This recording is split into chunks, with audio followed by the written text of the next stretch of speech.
Bonjour à toutes et à tous. Aujourd'hui, nous allons aborder le stockage de la chaleur solaire. Si les capteurs solaires produisent en journée, avec un pic autour de midi, la consommation d'eau chaude, elle, dépend uniquement du besoin des consommateurs et peut avoir des profils assez variés. On équipe donc toujours les installations solaires thermiques d'un système de stockage pour valoriser ce surplus. Une autre source d'énergie sera utilisée en appoint les jours où la production est trop faible.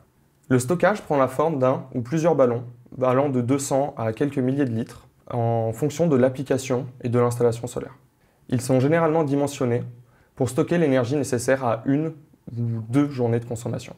L'eau étant stockée à des températures de 30 à 90 degrés, il est nécessaire de les isoler pour éviter les pertes. L'eau chaude étant moins dense que l'eau froide, elle aura tendance à monter naturellement vers le haut du ballon, alors que l'eau froide restera en bas. On appelle cela la stratification thermique.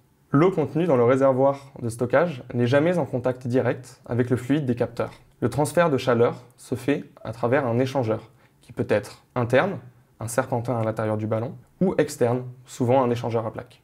Dans le cas d'un échangeur interne, on parle d'échangeur immergé, l'eau de stockage n'est pas en mouvement et sera réchauffée par le fluide caloporteur circulant dans un serpentin noyé en partie basse du ballon, la partie la plus froide, pour un meilleur échange.